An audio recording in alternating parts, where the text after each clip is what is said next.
स्वागत है आप सभी का आपके अपने चैनल यूलर्न क्लासेस पे। आज की वीडियो में हम लोग सीखेंगे यूक्लिड विभाजन एल्गोरिथम का प्रयोग करके एचसीएफ निकालना। तो एचसीएफ निकालने के लिए हम लोग नॉर्मली एचसीएफ निकालने के लिए सीखेंगे, लेकिन यहाँ पे एचसीएफ जो निकालेंगे वो कुछ अलग तरीके का होगा। वह यहाँ पे हम लोग यूक्लिड का यूज करके हम लोग इस सवालों का जवाब देने वाले हैं। तो आप हमारे साथ बने रहें और सीखें कि यूक्लिड का प्रयोग करके हम लोग किस तरह से ये सारे सवालों का जवाब आसानी से दे सकते हैं। तो सबसे पहले तो आपको हम ये बता दें कि एचसीएफ निकाला कैसे जाता है। अगर हम एचसीएफ की बात करें ना, तो नॉर्मली जो अगर आपको दे दिया जाए कि 5 और 17 के बीच का जो एचसीएफ है वो कह दे आपको मालूम करने के लिए, तो हम लोग कैसे निकालते थे। तो हम लोग सिंपल सा एक काम जानते थे कि इसमें कंपेयर करते थे कि 5 बड़ा है या फिर 17 बड़ा है। तो हम लोग 17 बड़ा हो जाता था तो हम 5 से भाग लगाते थे किसमें, 17 में, और 5 को 3 बार अगर हम इसे पढ़ते थे तो 15 आ जाता था। सॉरी।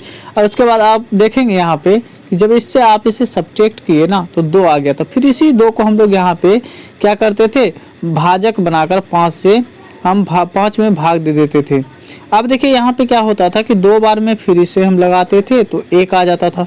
फिर इसी को 1 बार में हम ऐसे करके इस 2 को यहाँ पे भाज्य बनाकर और 2 बार में इसे लगा देते थे। और इस तरह से जब यहाँ पे कट जाता था या 0 आ जाता था तब हम कहते थे कि जिस संख्या से ये पूरा का पूरा कट जाता था या 0 हो जाता था तो वो हमारा जो होता था एचसीएफ होता था। तो हम लोग यहाँ पे एचसीएफ जो निकालते थे तो हमारा एचसीएफ निकल जाता था 1, क्योंकि यहाँ पे हमारा 1 आया हुआ है तो हम यहाँ पे 1 कहेंगे।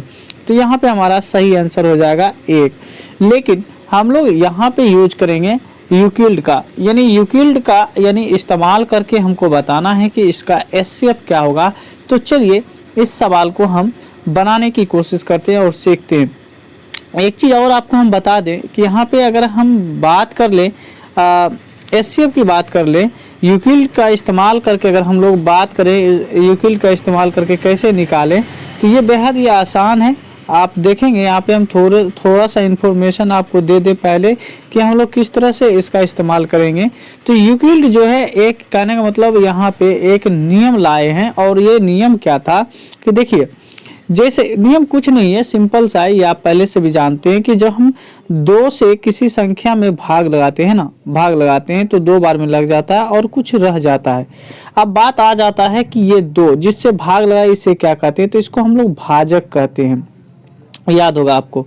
और इस 2 यानी 5 में जो भाग लगा रहे थे ना, तो ये 5 आपका क्या है, भाज्य है, क्योंकि इसी संख्या में हम लोग क्या करते थे, भाग लगाते हैं। तो ये हमारा भाज्य है। अब देखिए यहाँ पे जो जितनी बार में हम लगाए था ना, ये हमारा भागफल हो जाता है। क्या हो जाता है, भागफल। साथ ही साथ जो बच जाता है वो हमारा शेष या शेषफल कहलाता है। अब देखिए यूक्लिड क्या किए, इसी को एक नियम दे दिए, कहा क्या कि भाज्य बराबर, ये हम लोग पहले से भी जानते हैं कि भाज्य बराबर बताए कि भाज्य बराबर क्या होता है, भाजक। भाज्य बराबर क्या होता है, तो यहाँ पे कहा गया कि भाजक, यानी यहाँ पे भाजक देते हैं, भाजक गुना यहाँ पे भागफल, भाजक गुना भागफल, यहाँ पे भाग और फल देते हैं।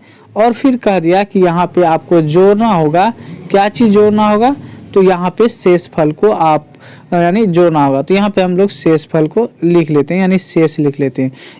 इतनी बात यानी कहा गया था कि भाज्य बराबर क्या होता है, भाजक गुना भागफल जोड़ शेष होता है।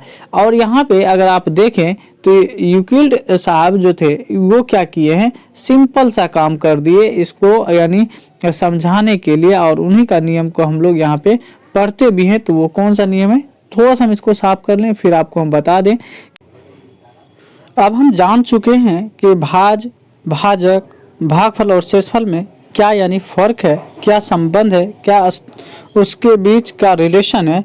तो अब हम यहाँ पे देखेंगे कि यूक्लिड जो है ये क्या बोले थे, इनके अनुसार क्या है, यूक्लिड एल्गोरिथम के अनुसार क्या है। तो देखिए यहाँ पे जो हम 2 से भाग लगाए थे ना 5 में, 2 से जो 5 में भाग लगाए यहाँ पे, साथ ही साथ आप देखे थे कि यहाँ पे हमको आया था 2 और ये बच गया था आपका 1, ये जो हमारा आया था। अब देखिए इसी को यूक्लिड क्या बोले कि आपका ये जो 2 है ना, 2 का जो जगह है ये आपका क्या है, ये आपका हो गया बी, यानी ये आपका भाजक हो गया और आपके 5 की जगह पे ए हो गया। और ये 2 जो देख रहे हैं ये आपका क्वोशेंट है, और जो आपका यानी एक बच गया था ना, ये आपका क्या है, रिमाइंडर है। यही रिमाइंडर है। अब देखिए यहाँ पे कहा क्या गया था। अब यहाँ पे कहा गया यानी यूक्लिड के अनुसार अगर हम लोग देखें यहाँ पे, तो थोड़ा सा हम यहाँ पे आपको बताने की प्रयास करें तो यूक्लिड क्या बताए थे। यहाँ पे यूक्लिड के अनुसार अगर हम लोग देखें तो यूक्लिड के अनुसार यहाँ पे कहा गया कि ए बराबर यानी यूक्लिड के अनुसार ए बराबर यानी बी क्यू, यानी बी और क्यू में क्या होगा, मल्टीप्लाई हो जाएगा। क्यों? क्योंकि ये आपका भाज्य है, ये आपका भाजक है और ये आपका भाजक है। भाजक कर दें हम यहाँ पे, ये आपका भाजक है और ये आपका भागफल है और ये शेषफल है। तो कहा गया कि ए बराबर B Q plus R, B Q plus R, ये बात यानी यूक्लिड के अनुसार कहा गया। तो यहाँ पे अब हम लोग इसी का इस्तेमाल करके इसका एचसीएफ निकालने वाले हैं। तो चलिए अब इसका एचसीएफ हम निकाल लेते हैं, यानी पहले सवाल का हम जवाब ढूंढते हैं। एक चीज़ और आपको हम यहाँ पे बताते चलें कि हम लोग जो एचसीएफ निकालते हैं यहाँ पे, तो यहाँ पे आप देखेंगे कि किसी भी संख्या से जब हम भाग देते हैं तो हमारा जो शेषफल होता है ना, वो हमेशा छोटा होता है। किससे? तो वो हमारे भाजक से। कहने का मतलब ये है कि आप देखिए 2 से जो हम भाग लगाए थे ना यहाँ पे 5 में, यहाँ पे हम 2 दूना 4 लगाए थे। 2 दूना 4 क्यों लगाए? क्योंकि हमारा जो शेषफल होना चाहिए ना, शेषफल वो हमेशा छोटा होना चाहिए। किससे? तो भाजक से। यहाँ पे आप ये भी कर सकते थे, अगर हम यहाँ पे आपको हम समझाने के तौर पे ले तो हम यहाँ पे ये कह देते आपको कि 2 इकाई 2 और 5 में से 2 निकाल लेते तो यहाँ पे बच जाता 3। लेकिन आप क्या देख रहे हैं कि आपका भाजक ये छोटा हो जाता किससे? 3 से। बिल्कुल, यानी 3 से 2 क्या हो जाता? छोटा हो जाता। जबकि ये नियम आपका फुलफिल नहीं करता है। नियम ये कहता है कि आपका भाजक जो है ये ग्रेटर देन होना चाहिए यानी रिमाइंडर से। तो हमेशा याद रखना है कि जो हमारा भाजक यानी बी जो है वो हमेशा ग्रेटर होगा किससे? आर से, क्योंकि हमारा बी है। तो इस बात का आप जरूर ख्याल रखेंगे। तो पहला सवाल अगर देखें तो यहाँ पे कहा जा रहा है 135 और 255 के बीच जो है एचसीएफ निकालना है, उसमें भी यूक्लिड एल्गोरिथम का प्रयोग करके। तो सबसे पहले तो आप यहाँ पे सॉल्यूशन लिख लेंगे, यानी हल लिख लेंगे। हल लिखने के बाद आपको यहाँ पे लिखना है 135 और हम यहाँ पे लिख लेते हैं 225। ये 2 शब्द हम यहाँ पे यानी दोनों यानी बात को लिख चुके हैं। अब यहाँ पे आपको दिखाना है कि 135 आपका बड़ा है या 225 आपका बड़ा है। तो आप देखेंगे कि 225 आपका क्या है? बड़ा है। किससे? 135 से। आप देखिए क्या करना है, यहाँ पे स्टेप बाय स्टेप हम लोग काम करेंगे, यानी स्टेप 1 लिखेंगे हम लोग। स्टेप 1 से पहले आप यहाँ पे लिख दें, है ना। यहाँ पे हम लोग क्या लिखेंगे? यूक्लिड, है ना। यूक्लिड हम यहाँ पे लिख देते हैं, यूक्लिड विभाजन, यूक्लिड विभाजन से। यूक्लिड विभाजन से लिखने के बाद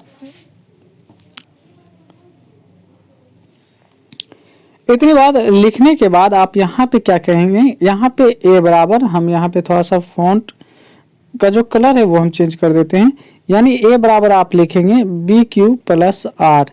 और आपका आर जो होना चाहिए वो हमेशा छोटा होना चाहिए। किससे? बी से होना चाहिए। चलिए इतनी बात अगर हम लोग लिख चुके हैं तो अब हम लोग अगले स्लाइड में जाएंगे और इसका जवाब हम ढूंढेंगे। तो अगले स्लाइड में हम इसे इस तरह से देख सकते हैं। यहाँ पे अब देखिए यहाँ पे आपको करना क्या होगा कि आप जो देख रहे हैं आपका जो सवाल था, सवाल जो आपका है यहाँ पे जो आपका सवाल 135 और 225 जो है, अब इसके बीच हम लोग पहले स्टेप निकालेंगे, यानी स्टेप 1 करेंगे। स्टेप 1 करने के बाद आपको करना क्या है कि कहीं रफ निकाल लें। आप क्या करेंगे? 135 क्योंकि छोटा है 225 से, तो आप इससे भाग लगाएंगे। एक दफ़ा में लग जाएगा। तो आप जब एक दफ़ा में इसे लगाते हैं तो आपको कितना मिलेगा? तो यहाँ पे मिल जाएगा आपको 90 मिल जाएगा। तो फर्स्ट स्टेप में आपको करना क्या होगा कि ये जो आपका 225 है ये आपका बी हो जाएगा, ये ए हो जाएगा, सॉरी ये ए हो जाएगा और ये बी हो जाएगा और ये क्यू और ये आर हो जाएगा। तो आप क्या कहेंगे यहाँ पे कि 225 बराबर, सॉरी यहाँ पे इस बात को हम हटा दें थोड़ा सा, 1 मिनट।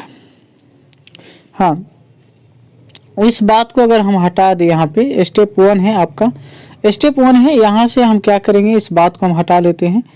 तो यहाँ पे आपको करना क्या होगा कि जैसे स्टेप 1 लिखे तो 225 यानी 225 बराबर आप क्या कहेंगे, 225 बराबर 135 गुना, यहाँ पे जो हम गुना का सिंबल लिए ना, ये गुना का सिंबल, ये एक आएगा, ये वाला एक आएगा, और आप यहाँ पे एक लिखेंगे, और प्लस आपका आर कितना है, 90 है, तो आप यहाँ पे 90 लिख लेंगे। इतनी बात आप कहीं बगल में, ये सारी काम आप कहीं बगल में करें और इतनी बात यहाँ पे लिखें।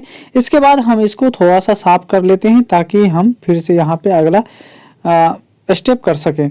अब देखिए यहाँ पे एक चीज़ और देखने वाली बात आया कि आपका जो रिमाइंडर है ना, आर जो है ना, आर वो 0 के बराबर नहीं आया। अगर 0 के बराबर आ जाता तो फिर काम हमारा बन जाता। अब हम लोग अगले स्टेप में जाएंगे, यानी स्टेप सेकेंड में जाएंगे। जैसे स्टेप सेकेंड में जाएंगे तो आप करना क्या है कि 90 से भाग लगाना 135 में। तो जैसे 90 से भाग लगाएंगे 135 में, तो 90 दूना तो 180 हो जाता है, तो एक ही बार में लगेगा, और यहाँ से आप इसे निकाल लें। जैसे आप इस तरह से इसको निकालेंगे तो बच जाएगा 45।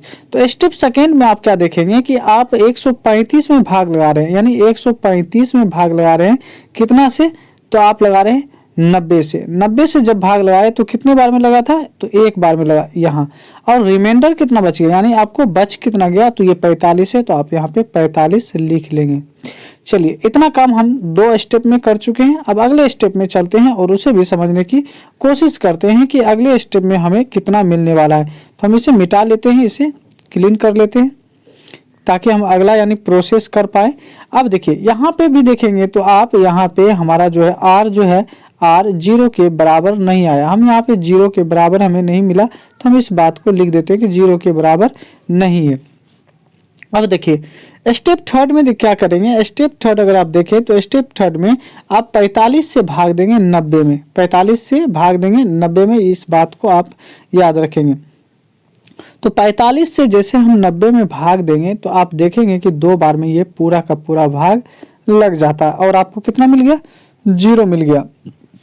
तो आप क्या कहेंगे कि 90 बराबर, यानी 90 बराबर आप कहेंगे यहाँ पे 45 गुना 2, यानी 45 गुना 2, और रिमाइंडर कितना बच गया, 0। ये रिमाइंडर आपका आ गया 0। तो आप जैसे रिमाइंडर आपका 0 आ जाता है तो आपका काम बन जाता है, यानी आपका सॉल्यूशन हो चुका है, आपका आंसर आ चुका है। तो यहाँ पे हम आप कहेंगे क्या कि हमारा रिमाइंडर जो है वो 0 के बराबर आ चुका है। जब 0 के बराबर आ चुका है तो कहेंगे अतः, यहाँ पे आप लिखेंगे अतः 135, और यहाँ पे आप और भी लिख सकते हैं हिंदी में, 135 और 225 का HCF का HCF, इसका जो HCF निकला वो कितना निकला, तो वो निकल गया आपको 45। और इस तरह से आप इसका आंसर कर सकते हैं। आई होप आपको ये सवाल समझ में आया होगा। चलिए एक सवाल और आपके सामने लाते हैं और उसे भी बनाने की कोशिश करते हैं और समझते हैं कि ये सवाल कैसे बनाया जाता है। तो पहला सवाल आप समझ चुके होंगे। दूसरा सवाल देखिए, तो हमारे पास जो दूसरा सवाल है वो इस तरह से है, 196 और यानी 38,220 का HCF का निकालने के लिए। तो सबसे पहली बात तो आप क्या करेंगे, यहाँ पे हल लिखेंगे। हल लिखने के बाद आप यहाँ पे क्या करना है, 196 और आपको यहाँ पे लिखना है क्या, 196 और 38,220, ये बात आप यहाँ पे लिख लें।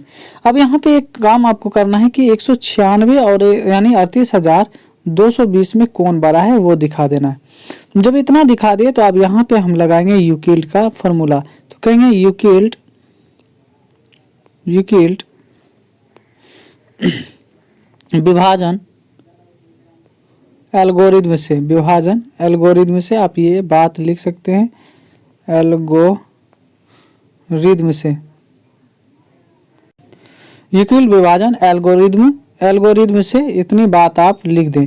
लिखने के बाद आपको क्या करना है, अब 196 और 38,220 का HCF निकालेंगे। तो चलिए हम लोग दूसरे स्लाइड में जाते हैं और इसे बनाने की कोशिश करते हैं।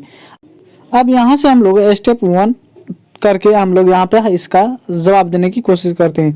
तो जैसे स्टेप हम लोग यहाँ पे 1 लेंगे, स्टेप 1 लेंगे, तो स्टेप 1 में क्या है कि 196 से आपको भाग लगाना है 38,220 में। तो एक बार में अगर हम लगा दें यहाँ पे तो 196 आएगा, और आप ये इस पैसा लेगा 12, 12 में से 6 निकाल लीजिए तो 6 और ये 7, ये 17 हो जाएगा। 17 में से आप 9 को निकाल लें तो आपको बच जाएगा 8 और ये 1 हो जाएगा।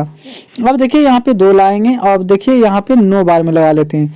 तो 9 बार में जैसे लगाएंगे तो 9 छा के 54, हासिल 5 और 9 में 81, 5 86, हासिल हो जाएगा आपके पास 8 और 9 8 17, तो यहाँ पे 17 लगा दें। अब देखिए अब बचता क्या है, तो यहाँ पे बच जाएगा आपको 8 और ये हो जाएगा 11, यानी ये बच जाएगा, यानी आपको कितना 5, ये पैसा लिया तो 15, 15 में से 6 गया तो 9, और ये तो आपका कट ही जाएगा, ये दोनों लाएंगे 0। अब देखिए कितने बार में लगता है, तो 5 बार में लग जाएगा। 5 छा के 30 और 5 9 45 और 45 3 48, उसके बाद फिर बच गया आपको 4, 5 4 9।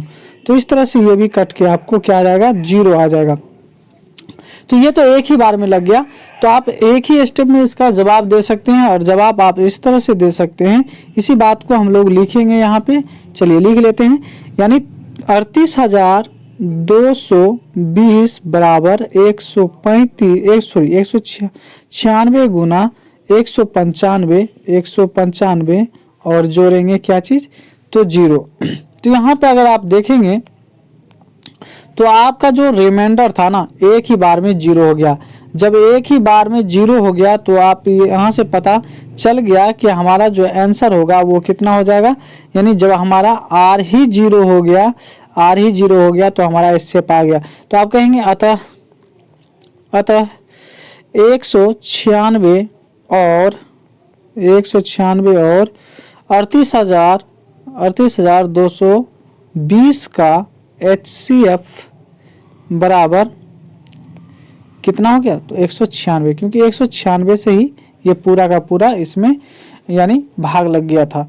तो इस तरह से आप इसका जवाब दे सकते हैं। अब आपके पास कुछ सवाल इसमें बचे हुए हैं, जैसे कि सवाल नंबर 3 है। तो ये सवाल नंबर 3 आप खुद से बनाएं और समझने की प्रयास करें और बनाएं। अगर कहीं पे डाउट हो तो आप हमें कमेंट करके पूछ सकते हैं। आई होप आपको ये वीडियो पसंद आया होगा।